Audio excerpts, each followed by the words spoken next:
નમસ્તે મિત્રો, હું ઠાકર મિલન. હવે આપણે એટલે ધોરણ 12 સાયન્સ નું ચેપ્ટર શરૂ છે, બરોબર. યુનિટ નંબર 6 તત્વોનું અલગન એટલે કે અલગીકરણ અને તેના પ્રક્રમો વિશે આજે આપણે એમાં થોડાક આગળ વધીએ. છેલ્લે આપણે નિસ્તાપન વિશે વાત કરી લીધી છે, એના પછીના ટોપિકો પણ જોઈ લીધા છે, બરોબર. હવે આજે એની પછીનો જે નવો ટોપિક છે બુકની અંદર એવું લખ્યું છે કે અનુપ્રયોગ. શું કરવાનું છે તો કે આપણે તેનું સંકેન્દ્રણ કર્યું અને જે અયસ્ક હતી એને સલ્ફાઇડ સ્વરૂપમાં હોય કે બીજા કોઈ પણ સ્વરૂપમાં હોય એને આપણે શેમાં ફેરવી તો કે એના ઓક્સાઇડમાં ફેરવી નાખી, બરોબર. એ આપણે શીખી ગયા કે એને ઓક્સાઇડમાં કેવી રીતના ફેરવું.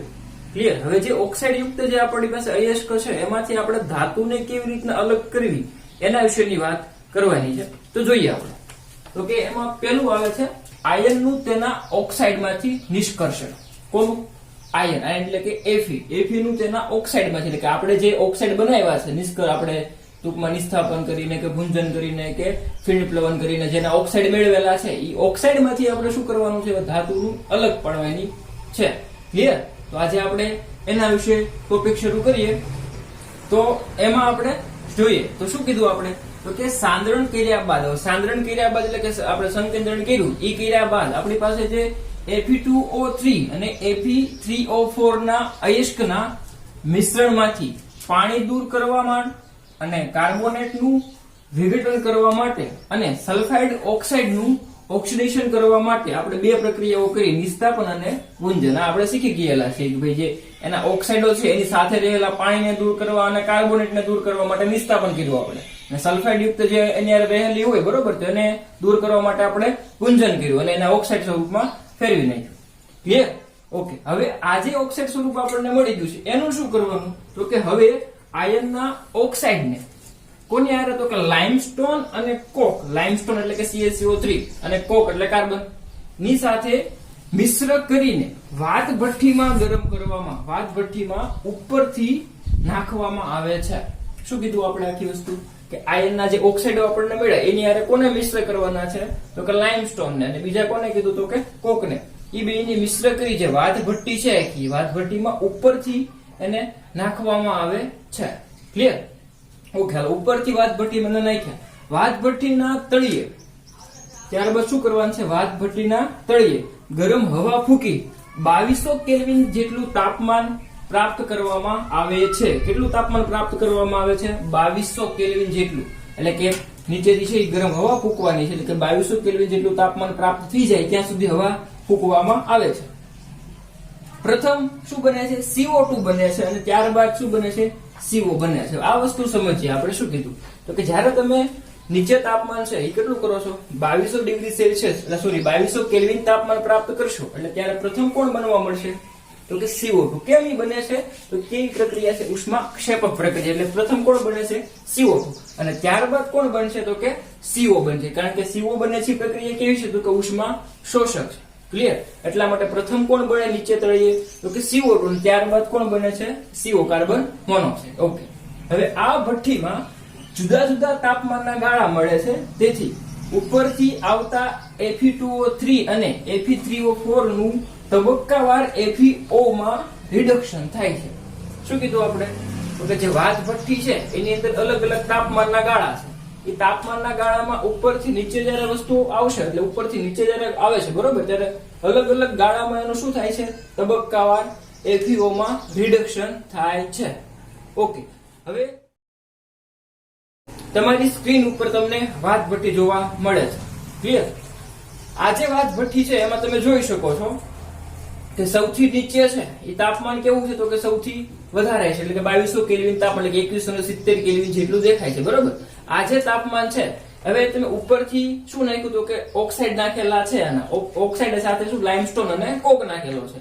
એટલે ધીમે ધીમે તમે જે વાત ભઠ્ઠીમાં નીચેથી ઉપર તરફ જાઓ છો એમ તાપમાનનો ગાળો ઘટતો જાય છે. એટલે કે ઉપર તમે જેમ આવતા ગયા એમ તાપમાન કેવું થતું જાય છે? ઘટતું જાય છે.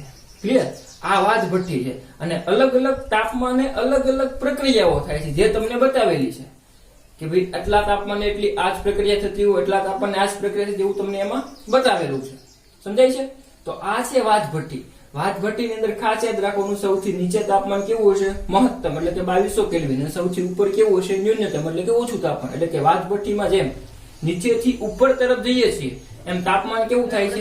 તો પહેલીમાં જોયું કે અલગ અલગ તાપમાને અલગ અલગ પ્રક્રિયાઓ થાય છે. તો તેના વિશે માહિતી મેળવીએ તો 500 થી 800 કેલ્વિન તાપમાને થતી પ્રક્રિયાઓ કઈ કઈ છે? બરોબર. તો વાત ભઠ્ઠીમાં આપણે સાઈડમાં જોયું કે ભાઈ અલગ અલગ તાપમાને પ્રક્રિયા હોય, પછી પ્રક્રિયાઓ મેં દર્શાવી છે કે 500 થી 800 કેલ્વિન તાપમાને કઈ પ્રક્રિયા થાય છે. ખાસ યાદ રાખજો કે આ જે તાપમાનના ગાળામાં થતી ચોક્કસ પ્રક્રિયાઓ છે મોટે કરવાની છે, કેમ કે એ પ્રશ્ન પૂછાતા હોય છે કે આટલાથી એટલા તાપમાને કઈ પ્રક્રિયાઓ થતી હોય છે. બરોબર. એટલે ખાસ યાદ રાખજો આ જે તાપમાનના ગાળાની પ્રક્રિયાઓ છે એ તમારે મોઢે કરવાની છે, પાકી કરવાની છે. ઓકે, જોઈએ 500 થી 800 કેલ્વિન તાપમાન થતી પ્રક્રિયા. હવે એમાં જે Fe2O3 છે એ સૌપ્રથમ કોકારે એટલે કે CO કાર્બન મોનોક્સાઇડ સોરી પ્રક્રિયા કરે છે અને શું બનાવે છે? Fe3O4 બનાવે છે અને કાર્બન ડાયોક્સાઇડ વાયુ શું કરે છે? છૂટો કરે છે. ક્લિયર. હવે અહીંયા સંતુલન પ્રક્રિયા તમારે જાતે, કારણ કે તમને આવડે છે પ્રક્રિયા કેવી રીતે સંતુલન કરવું, એટલે એના વિશે હું વાત કરતો નથી. હવે જે આ Fe3O4 બન્યો એ તમે લ્યો અને એને પાછી એની પ્રક્રિયા તમે પછી કોની હારે કરો? તો કાર્બન મોનોક્સાઇડ હારે કરશો CO સાથે. એટલે શું બને છે? તો કે Fe છે એ ધાતુ તમને મળે છે અને કાર્બન ડાયોક્સાઇડ શું થાય છે? છૂટો પડે છે. ક્લિયર. આ પહેલી પ્રક્રિયા થઈ. કયા તાપમાને? 500 થી 800 કેલ્વિન તાપમાન છે. Fe2O3 છે તમારી પાસે, બરોબર. એ કાર્બન મોનોક્સાઇડ હારે પ્રક્રિયા કરીને પેલા શું બનાવશે? તો કે Fe3O4 બનાવે છે. આ જે Fe3O4 બન્યો છે એ કોની હારે પ્રક્રિયા કરશે? તો કે કાર્બન મોનોક્સાઇડ હારે પાછી પ્રક્રિયા કરીને શું બનાવે છે? Fa અને CO2 વાયુ મુક્ત કરે છે. ક્લિયર. હવે આ જે Fe2O3 છે, બરોબર, એ ડાયરેક્ટ કાર્બન મોનોક્સાઇડ હારે પ્રક્રિયા કરીને શું બનાવી શકે છે? FeO બનાવી શકે છે, એટલે કે આયન ઓક્સાઇડ બનાવી શકે છે. એટલે બે વસ્તુ થઈ. આ બીજી પ્રક્રિયા થઈ. આ પહેલી પ્રક્રિયા પણ એના તબક્કા કેટલા છે? 2 છે. આ બીજી પ્રક્રિયા કે Fe2O3 છે ડાયરેક્ટ કાર્બન મોનોક્સાઇડ હારે પ્રક્રિયા કરીને પાછું શું બનાવી શકે છે? તો કે FeO બનાવી શકે છે અને કાર્બન ડાયોક્સાઇડ વાયુ મુક્ત કરી શકે છે. સૌથી અગત્યની પ્રક્રિયા આ છે કે અહીંયા CaCO3 છે એનું વિઘટન થઈ CaO વત્તા CO2 માં રૂપાંતરણ થાય છે. હવે CaCO3 એટલે શું? તો કે આપણે જોયું કે અહીંયા આપણે શું ઉમેર્યું હતું? લાઇમસ્ટોન ઉમેર્યું હતું. લાઇમસ્ટોન ની પ્રક્રિયા કયા તાપમાનના ગાળામાંથી? 500 થી 800 કેલ્વિનના તાપમાનના ગાળાની અંદર જે CaCO3 છે એના CaO વત્તા CO2 સ્વરૂપ એટલે કે એના એક ઓક્સાઇડ સ્વરૂપમાં રૂપાંતરણ પામે છે. તો આ એક તબક્કો પૂરો છે તાપમાનનો 500 થી 800 કેલ્વિન. ક્લિયર. હવે બીજો તબક્કો લઈએ 900 થી 1500 કેલ્વિન તાપમાને થતી પ્રક્રિયાઓ. તો એમાં શું થાય? તો કે આપણે આ વાત ભઠ્ઠીની અંદર કોક નાખ્યો હતો, બરોબર. કોક એટલે કે કાર્બન. આ કાર્બન થી સૌપ્રથમ કોની હારે પ્રક્રિયા કરે છે? ઓક્સિજન સાથે સંયોજાઈને શું બનાવે છે? CO2 બનાવે છે. હવે આ જે કાર્બન છે એ ઓક્સિજન સાથે સંયોજન જે CO2 બનાવે છે પ્રક્રિયા કેવી છે? ઉષ્મા ક્ષેપક છે. સમજાય છે? એટલે વધારે તાપમાન હોય ત્યારે થતી હોય છે અને ત્યારે ડેલ્ટા H નું મૂલ્ય કેવું મળશે? તમને ઋણ મળે છે. ક્લિયર. એ જે પાછું ઉપર તમે થોડાક જશો એટલે એ જે કાર્બન છે એ કાર્બન પાછો કાર્બન ડાયોક્સાઇડ હારે પ્રક્રિયા કરીને શું બનાવે છે? CO બનાવે છે, એટલે કાર્બન મોનોક્સાઇડ. આ જે કાર્બન મોનોક્સાઇડ બનવાની પ્રક્રિયા છે કેવી છે? પાછી ઉષ્મા શોષક છે. મેં આગળ તમને કીધું. અને ત્યાં એના લીધે ડેલ્ટા H નું મૂલ્ય કેવું મળશે? ત્યાં ધન મળશે. ખાસ યાદ રાખજો કે કાર્બનની ઓક્સિજન હારે પ્રક્રિયા કરવી જે CO2 કાર્બન ડાયોક્સાઇડ બને છે પ્રક્રિયા કેવી છે? ઉષ્માક્ષેપક છે, એટલે વધારે તાપમાને થશે. સમજાય એવી વસ્તુ છે, બરોબર. કેમ કે ઉષ્માક્ષેપક પ્રક્રિયા ઉષ્મા મુક્ત કરતી હોય. અને C વત્તા O2 એટલે CO2, તો એ જે કાર્બનમાંથી કાર્બન મોનોક્સાઇડ બને છે એ પ્રક્રિયા કેવી છે? ઉષ્મા શોષક છે, એટલે કે ઉષ્માનું શું કરશે? શોષણ કરશે. એટલે ડેલ્ટા H નું મૂલ્ય અહીંયા કેવું મળશે? ધન મળશે. ઓકે. તો આ વાત થઈ કોકની, જે કાર્બન આપણે ઉમેર્યો થઈ. જો લેમસ્ટોન જે આપણે લાઇમસ્ટોન ઉમેર્યો એની વાત થઈ ગઈ, કોક ઉમેર્યો એની વાત થઈ ગઈ. ક્લિયર. હવે છે આપણી પાસે અહીંયા જે FeO બન્યો છે કયા તાપમાનના ગાળામાં? 500 થી 800 કેલ્વિનના તાપમાનના ગાળામાં FeO જે બન્યો છે એ પાછો કાર્બન હારે પ્રક્રિયા કરીને શું બનાવી નાખશે? Fe વત્તા CO. એટલે કે અહીંયા મુક્ત થઈ ગઈ ધાતુ. જો આપણે શીખ્યા હતા કે ભાઈ અહીંયા FeO ઓક્સાઇડ બનાવે છે. ક્લિયર. આ જે ઓક્સાઇડ બન્યો એમાંથી આપણે ધાતુ અલગ કરી નાખી, નિષ્કર્ષણ કરી નાખ્યું, બરોબર. તો ઈ પાસે આ જે તબક્કામાં FeO ઓક્સાઇડ બન્યો એનું નિષ્કર્ષણ પાછું ધાતુમાં કયા તાપમાનના ગાળામાં થાય? 900 થી 1500 ના. ઓક્સાઇડ કયા તાપમાનના ગાળામાં બન્યો? 500 થી 800, બરોબર. હવે ઓક્સાઇડ માંથી ધાતુ કયા ગાળામાં છૂટી પડી? તો કે 900 થી 1500. ખાસ યાદ રાખજો પ્રક્રિયાઓ. ઓકે. અને ત્યારબાદ જે CaO બનેલો છે કેલ્શિયમ ઓક્સાઇડ, એ કેલ્શિયમ ઓક્સાઇડ છે એ સિલિકા સાથે પ્રક્રિયા કરીને શું બનાવે છે? સ્લેગ બનાવે છે. શું બનાવે છે? સ્લેગ, બરોબર. CaSiO3 શું બનાવે છે? CaSiO3. અને ખાસ વાત એ અગત્યની છે કે આ જે તાપમાન 900 થી 1500 કેલ્વિન તાપમાનના ગાળામાં જે સ્લેગ બને છે એ કઈ અવસ્થામાં છે? ઘન અવસ્થામાં છે. ખૂબ જ અગત્યનો પ્રશ્ન છે કે ઘન અવસ્થામાં સ્લેગ ક્યારે મળે, કયા તાપમાનના ગાળામાં મળે? તો 900 થી 1500 કેલ્વિન તાપમાનના ગાળામાં જે કેલ્શિયમ ઓક્સાઇડ છે એ સિલિકા સાથે પ્રક્રિયા કરીને જે સ્લેગ બનાવે છે કેવો મળે છે? ઘન મળે છે. એટલે કે CaSiO3 સ્લેગ છે કેવો મળે છે આપણને? ઘન મળે છે. ક્લિયર? ઓકે. હવે આપણે જે અહીંયા FeO છે, FeO વાળી જે પ્રક્રિયા લીધી, બરોબર? તો FeO જે પ્રક્રિયા છે ને એમાંથી કાર્બન, FeO નું કાર્બન સીધું તે શું કરી શકે છે? રિડક્શન કરી શકે છે. આપણે અહીંયા જોયું કે આ પ્રક્રિયામાં આપણે શું જોયું તો કે આ જે FeO આયન નો જે ઓક્સાઇડ છે નું કાર્બન સીધું તે રિડક્શન કરીને શું બનાવી દીધું? Fe બનાવી દીધું. આ જે FeO છે એનું કાર્બન સીધું તે શું કરી શકે છે? રિડક્શન કરી શકે છે, બરોબર? તો એ પ્રક્રિયા જોઈએ કેવી રીતે, તો કે જોયું આપણે FeO છે એની હારે કાર્બનની પ્રક્રિયા કરવામાં આવે તો Fe વત્તા CO2, Fe વત્તા CO બને છે, બરોબર? આ જે પ્રક્રિયા છે એમાં ઉષ્માનો ફેરફાર છે એ કોનાથી કોના તરફ જોવાનો છે? તો કે FeO માંથી Fe સુધીનો ઉર્જાનો ફેરફાર આપણે જોવાનો છે. તો કે FeO માંથી જે ગિબ્સ મુક્ત ઉર્જા ફેરફાર છે એ કોનો જોવાનો? તો કે FeO માંથી જે Fe બને છે એનો જોવાનો છે. હવે આ જે પ્રક્રિયાથી સાદી બે તબક્કામાં થતી પ્રક્રિયા, એટલે કે તેમાં બે સાદી પ્રક્રિયાઓ સમાયેલી છે. કઈ પ્રક્રિયાઓ સમાયેલી છે એમાં? તો કે સૌપ્રથમ આ જે FeO છે એનું માત્ર વિઘટન થાય છે. કોનું? FeO નું વિઘટન થઈને Fe અને 1/2O2 બને છે, બરાબર? શું બને છે? 1/2O2 બને છે. અને અહીંયા જે આ પ્રક્રિયામાં ગિબ્સ ઉર્જાનો જે ફેરફાર છે એ કોનો જોવાનો હતો? કે અહીંયા FeO માંથી કોણ બન્યું? Fe બન્યું.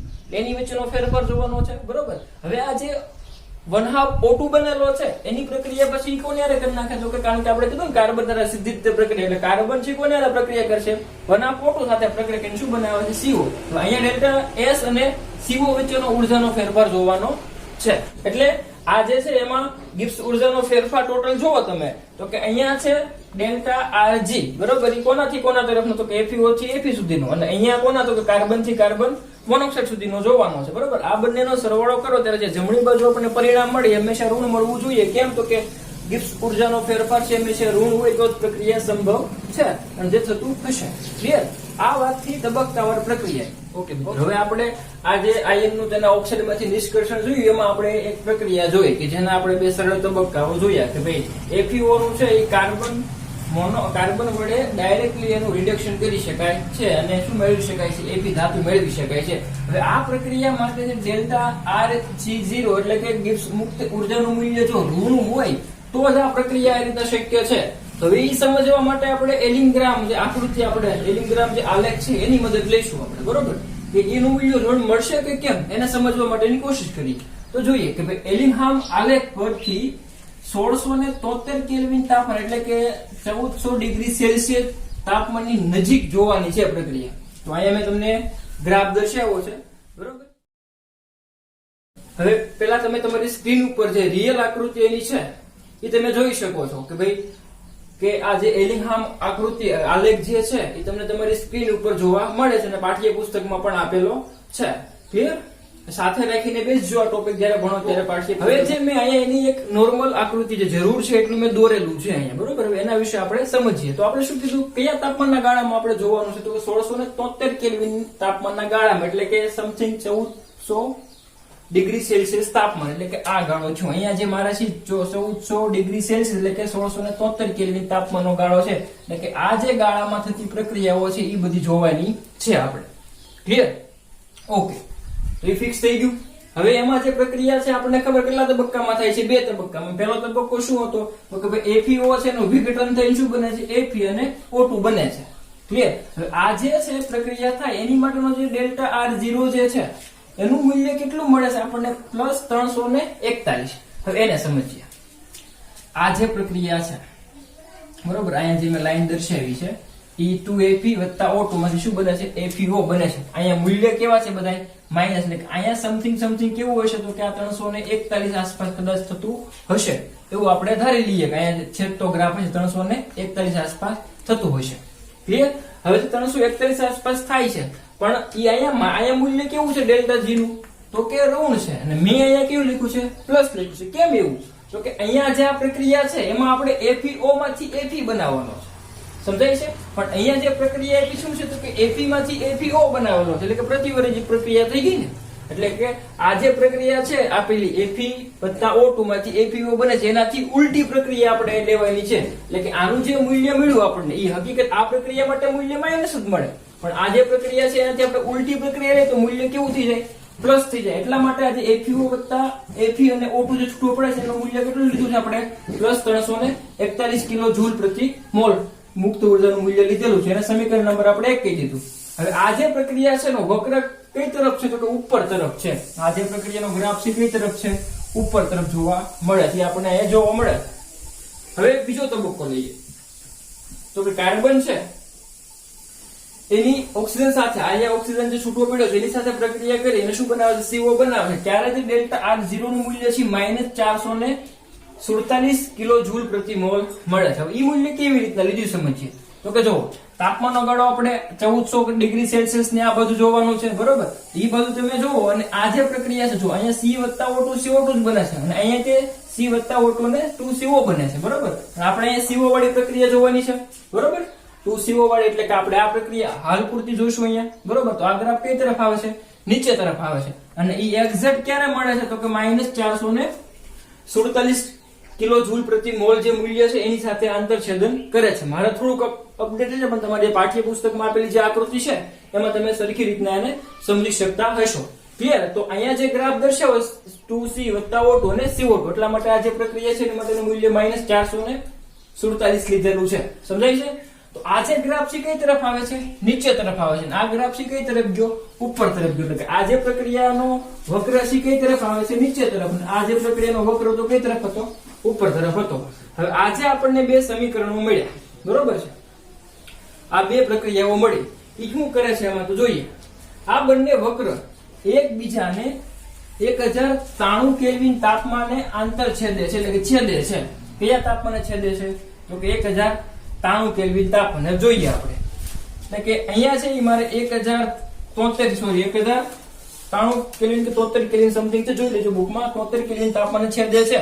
તો મેં જો તમને દર્શાવ્યું છે. અહીંયા આ જે ગ્રાફ આમ જાય છે એટલે કે Fe વાળો ગ્રાફ છે. આ જે ગ્રાફ નીચે ઉતરે છે અહીંયા છેદે છે. તો આ જે મૂલ્ય છે અહીંયા જે તાપમાનનું મૂલ્ય એ સમથિંગ 1073 કેલ્વિન તાપમાન જેટલું હશે. ક્લિયર? ઓકે. હવે આ જે બે સમીકરણો મળ્યા એનો સરવાળો કરતા તો કે ભાઈ આ જે સમીકરણ FeO અને Fe છે અને O2 છે, બરોબર? તો આ બે સમીકરણમાં જોઈએ તો O2 અહીંથી બે થી નીકળી ગયા. સમજાય છે? તો વધ્યું શું? અહીંયા 2FeO જો આ ડાબી બાજુ અને 2C, બરોબર? એટલે કે આમાંથી બે માંથી બે કોમન નીકળે એટલે મેં FeO અને C, FeO વત્તા C એટલે બે કોમન કાઢી દીધા, બરોબર? એવી જ રીતના જમણી બાજુ શું વધ્યું? અહીંયા 2Fe અને 2CO એમાંથી ને બે કોમન નીકળે એટલે બધા આખા સમીકરણમાંથી બે કોમન નીકળે એટલે બે કોમન કાઢી દીધા Fe વત્તા CO. સમજાય છે? બરોબર. હવે જ્યારે આ બે નો તફાવત છે એના મૂલ્યનો તફાવત કર્યો બાદબાકી તો કેટલી મળે? -106 કિલો જૂલ પ્રતિ મોલ મળે છે. હવે અહીં જે બે મેં કોમન કાઢેલા છે એ કયા સ્વરૂપમાં છે? ગુણાકારના સંબંધમાં છે. અને મેં ઓલી તરફ ભાગાકાર કરી નાખ્યો. 106 ભાગ્યા ડિવાઈડ કેટલા કર્યા? 2 કર્યા. તો મને મૂલ્ય કેટલું મળી ગયું? -53 કિલો જૂલ પ્રતિ મોલ મને આ પ્રક્રિયાનું મૂલ્ય મળે છે. હવે ખાસ આપણે શરૂઆતમાં શું કીધું કે આ પ્રક્રિયા થશે ક્યારે? તો કે જ્યારે એના ગિબ્સ ઉર્જાનો મૂલ્યનો ફેરફાર છે કેવો હોવો જોઈએ? માઇનસ હોવો જોઈએ. અને જે અહીં આપણને જોવા મળે છે કોના દ્વારા જોવા મળે છે? એલિંગહામ આલેખ દ્વારા જોઈ શકાય છે. એટલા માટે આ પ્રક્રિયાનું રિડક્શન શક્ય છે ડાયરેક્ટ કોના વડે? કાર્બન વડે. FeO નું ડાયરેક્ટ રિડક્શન કાર્બન વડે શક્ય છે. કેમ? તો કે એનો જે ગિબ્સ ઉર્જાનો ફેરફાર છે એનું મૂલ્ય અહીં આપણને કેવું મળ્યું? તો કે માઇનસ મળ્યું. એટલા માટે આ પ્રક્રિયા શક્ય છે. ક્લિયર? ઓકે. હવે આવી જ રીતે જે કર્યું એની દ્વારા Fe3O4 અને Fe2O3 નું CO વડે ડાયરેક્ટ રિડક્શન સમજાવી શકાય છે. વાજભઠ્ઠીમાં નીકળતા લોખંડમાં, એટલે કે હવે આ જે કર્યું આખી જે પ્રોસેસ કર્યા પછી જે લોખંડ નીકળે છે અહીંયા આપણે Fe જે નીકળે છે, બરોબર? એ લોખંડમાં 4% કાર્બન આવેલો હોય છે. કોણ હોય છે?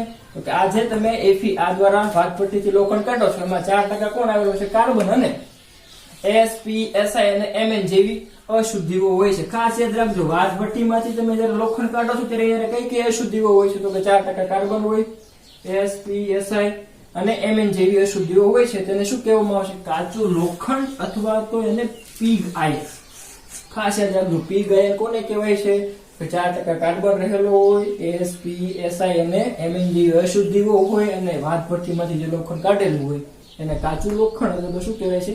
પીગ આયન કહેવામાં આવે છે. આ જે પીગ આયન છે તેને જુદા જુદા આકારમાં ઢાળી શકાય છે. ખાસ આ લેક્ચરને ફરી વખત રિપીટ કરજો, સાથે પાઠ્યપુસ્તક રાખજો એટલે તમને એલિંગહામ જે આકૃતિ છે આજે આયન માટેની તમે સારી રીતે સમજી શકો. હવે આપણે આગળ જોયું કાચા લોખંડ એટલે કે પીગ આયન વિશે જોયું, બરોબર. હવે જે પીગ આયન એટલે કે કાચું લોખંડ જે મળ્યું છે, કાચા લોખંડને ભંગાર અને કોક સાથે પીગાડીને 3% જેટલા કાર્બન રહે તેને શું કહેવાય છે? ભરતર લોખંડ તરીકે, તો કાસ્ટ આયન તરીકે ઓળખવામાં આવે છે.